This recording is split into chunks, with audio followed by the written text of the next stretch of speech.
Hey everyone, and welcome to this explainer. Today, we are unpacking how to take adult education programs from just okay to truly great. For way too long, we've basically relied on traditional teaching methods. We're essentially doing exactly what we do for children, just with a slightly older crowd. But to genuinely empower adults, we need a massive mindset shift. We have to move away from traditional teaching and lean into adult-centric facilitation. That shift right there, that's the heart of a concept called andragogy. So that brings us to a massive, glaring question. Why exactly do traditional classrooms fail adult learners? Well, think about it. Adults walk into a room carrying a literal lifetime of accumulated experiences. They have established routines and a really deep desire for autonomy. So when we use methods designed for dependent children, methods that dictate exactly what to learn and exactly how to learn it, those methods fall completely flat. The learners disengage simply because we aren't honoring who they are. Now, adults naturally have a profound need to know the purpose of their learning. So let's map out our journey today to scratch that itch. We're going to cover the adult learning dilemma, look at a brief history of andragogy, compare pedagogy versus andragogy, dive into Knoll's assumptions and principles, unpack the Super Six principles, and finally, look at putting all this theory into practice. All right, part one, a brief history of andragogy. Understanding these historical roots is absolutely vital to establishing what this framework actually means in the real world, because let's face it, it didn't just appear out of nowhere. Tracing this evolution is actually pretty fascinating. Way back in 1833, a German high school teacher named Alexander Kapp first coined the term to describe Plato's educational theory. Back then, it wasn't just about teaching adults. It was more of a philosophical ideal about helping people reach their full potential for self-actualization. Fast forward to 1925, and a Eugene Rosenstock Hosse framed adult education as a total necessity. The idea was to take history and theory and apply them directly to real life. But the real game changer? That happened in 1967. That is when Malcolm Knowles expanded the foundation and completely reframed the theory to be process-driven rather than content-driven. It officially evolved from this lofty philosophical ideal into a tangible, working framework for excellence. Moving on to part two. Pedagogy versus andragogy. To truly wrap our heads around this process-driven framework, we need to create a sort of cognitive anchor by directly comparing these two approaches. The contrast here is honestly pretty stark. In pedagogy, the learner is completely dependent on the teacher. The teacher is the sole evaluator, basically holding all the cards and taking all the responsibility for the learning. But in andragogy, the learner is a self-directed human being. They're entirely capable of self-assessment and owning their personal journey. We're talking about a massive paradigm shift here, from a dependent child to an autonomous adult. And these differences run incredibly deep. Let's look beyond just dependency for a second and consider background knowledge. In pedagogy, learners bring very little background knowledge to the table, right?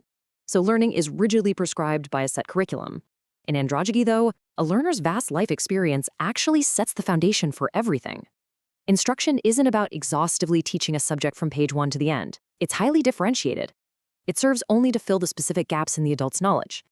And then think about motivation. Kids are usually externally motivated by parents or teachers, but adults? They're driven by internal motivators, things like quality of life, recognition, self-esteem, and mastery. They don't just want raw subject matter, they want applicable knowledge and skills they can actually use today.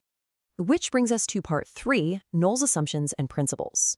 This transitions perfectly to Malcolm Knowles, whose foundational work in the late 20th century provided the definitive structure for the modern adult education that we rely on today. Knowles basically built his whole theory on 5 core assumptions. First up is self-concept. Adults view themselves as self-directed, not dependent. Because of this maturity, they bring a massive reservoir of adult learner experience to the table, and that becomes an incredible resource for learning. Next, their readiness to learn is deeply tied to the developmental tasks of their everyday social roles. On top of that, their orientation to learning completely shifts. Adults don't want general knowledge for some distant, vague future. They crave immediate application. They are problem-centered, not just subject-centered, and ultimately, motivation changes. As we mature, the drive to learn comes from within. It becomes fiercely internal. So those 5 assumptions translate really naturally into 4 essential planning principles. First, because adults are self-directed, they absolutely must be involved in the planning and evaluation of their instruction. You can't just hand it to them. Second, their vast experience, including all their past mistakes, naturally provides the basis for all learning activities. Third, the subjects have to have immediate relevance and impact on their job or personal life. And lastly, learning must be problem-centered. You aren't just giving them content to memorize and regurgitate. You are giving them tools to solve real, immediate problems. Now, before we condense all of this into a modern framework, we have to pause and acknowledge one absolute fundamental prerequisite.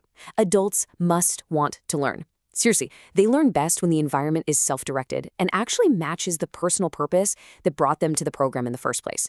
If they aren't excited or motivated to learn a new skill from the get-go, honestly, none of the techniques we're about to cover are going to work. All right, part 4, the Super 6 Principles. Assuming that core prerequisite is met, we arrive at the modern framework that condenses Knoll's theories into 6 highly actionable classroom principles. Let's dive in. Principle number 1 is the need to know. Adults want to know exactly why the learning targets are relevant right in this very moment. It all boils down to WIFM. What's in it for me? Tapping into this directly connects the adult's personal purpose with the sheer effort required to actually master the material. If they know exactly how it improves their quality of life or their job performance, they are absolutely going to put in the work. Principle 2 is experience. We mentioned earlier that adults bring a total wealth of background knowledge with them. A truly great facilitator uses this to fill knowledge gaps via pre-assessments, rather than dragging the whole class through material they already know backwards and forwards. But here's a quick heads up. While experience is a fantastic resource for peer learning, it can sometimes be a bit of an obstacle. Often, adults have preconceived routines that literally need to be unlearned before true mastery can happen. Moving on to Principle 3, self-concept. Adult students want a real voice in program design. Lesson delivery should never, ever rely solely on a teacher just lecturing at the front of the room. We need to empower autonomous learning by minimizing teacher talk, that I do phase, and maximizing the you do phase. Give them the autonomy to determine the course of their own learning. Principle 4 is readiness. This is usually driven by an adult recognizing a specific problem in their life or envisioning a clear goal. Because of that, the learning has to connect to solving immediate real-life problems. When you finally make that connection click, you create this incredible sense of urgency and perseverance in the classroom. Principle 5, problem orientation, builds directly on this idea. Instead of focusing on just acquiring stored content to regurgitate on a test later, instruction must focus on practical application. You have to give students the opportunity to learn through trial, error, and discovery. Don't just tell them what to remember. Let them internalize it by actually doing it. And finally, we have Principle 6, intrinsic motivation. This internal drive is vastly stronger than any gold star or external reward. But here is the catch. It requires sustenance. It is sustained by tracking tangible progress and seeing visible skill acquisition.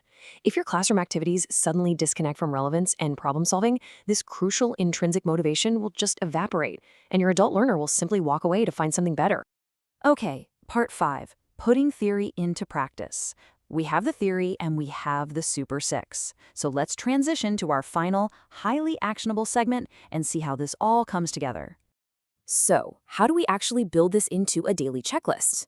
Well, start by clarifying that WIFM, what's in it for me, to anchor their purpose and ensure they know exactly why the lesson matters. Next, assess existing experience gaps to leverage peer knowledge and figure out what they already know. Make sure you provide assignment autonomy, giving them a genuine choice in how they learn or how they demonstrate that knowledge. Always, always tie content directly to real-life needs and immediate problems. Maximize student-centered application by prioritizing student doing way over teacher talking. And finally, align everything with those internal motivations so they can consistently self-assess and track their progress. Let me tell you, if you build these 6 principles into every single lesson, the transformation is going to be incredible. As we wrap up, I want to leave you with a bit of a provocative question to challenge your own self-concept as an educator. Take a hard look at your current training programs and ask yourself, are you truly facilitating adult excellence, or are you just treating them like big children? It's time to revamp how we approach adult learning, embrace the Super 6, and unlock their full potential. Thank you so much for joining me for this explainer, and I'll catch you next time.